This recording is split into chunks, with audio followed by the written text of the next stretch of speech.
il a souvent violé violemment les codes d'éthique et de déontologie.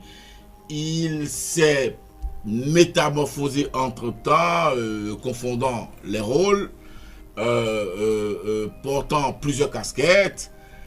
Et donc, si vous m'apprenez et qu'on vient de l'interpeller, certainement qu'il sera écouté et certainement qu'il dira face aux griefs qui seront retenus contre lui, avec son ou ses avocats, il dira ce qu'il sait, ce qu'il pense et ce qui justifie, n'est-ce pas, ses comportements, ses attitudes. Affaire Hugo Soussoukpe. L'affaire Hugo Soussoukpe va très loin. Monsieur Distel Amoussou se prononce sur cette affaire et il se pourrait que ce jeune homme a enfreint certaines lois d'éthique et de déontologie. Alors, je crois que vous devez rester jusqu'à la fin de cette vidéo pour comprendre ce qui se passe réellement et ce jeune homme se retrouve derrière les ballots aujourd'hui. Alors, restez jusqu'à la fin et n'oubliez pas de vous abonner, commenter, donnez vos apports dans les commentaires et partagez massivement la vidéo. Hugues, c'est un jeune confrère que j'ai vu grandir. J'aime bien son courage, j'aime bien sa témérité, j'aime bien son sens de fouineur. Et c'est cela qui est recommandé en matière de journalisme d'investigation. Hélas, il a souvent et très souvent dévié, il a souvent violé violemment les codes d'éthique et de déontologie. Il s'est métamorphosé entre-temps, confondant les rôles, portant plusieurs casquettes.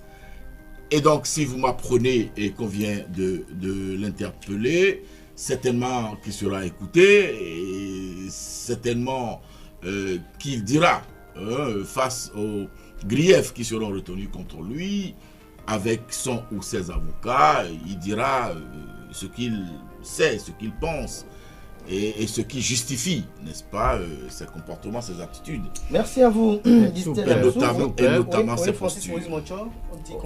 Oui, je ne peux pas me permettre d'accepter que mon vis-à-vis dise qu'il y a des lois. Parce que la loi sur le numérique, le Bénin a été condamné pour ça. Le cadre de travail de l'ONU a condamné le Bénin pour ça.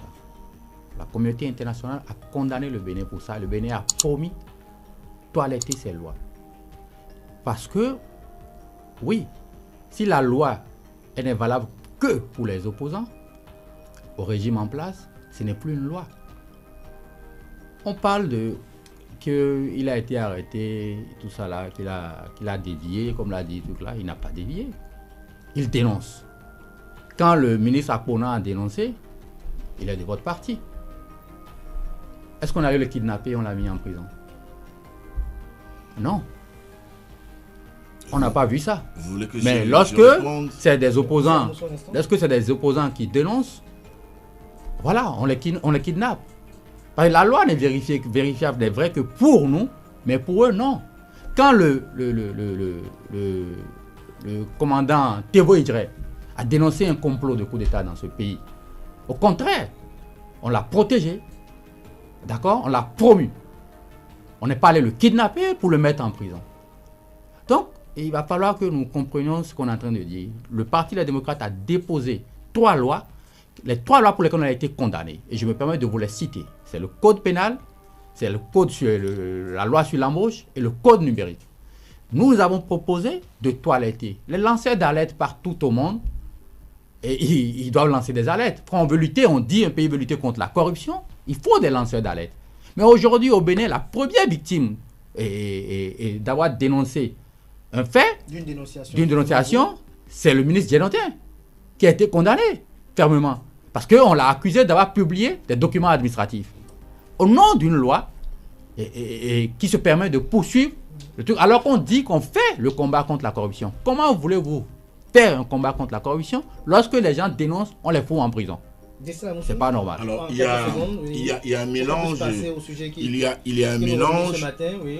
Et je voudrais faire l'exercice de pouvoir décanter tout ce mélange-là. Mais on va se comprendre qu'on pourrait pas être d'accord quand même. S'il vous plaît, parlant du ministre Akpona, il a fait une déclaration.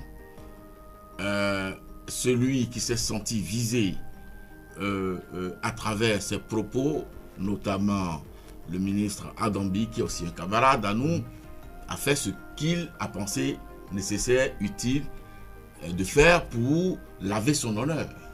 Donc il a assigné devant la justice. Et d'où la responsabilité. Et c'est ça les valeurs que porte le bloc républicain.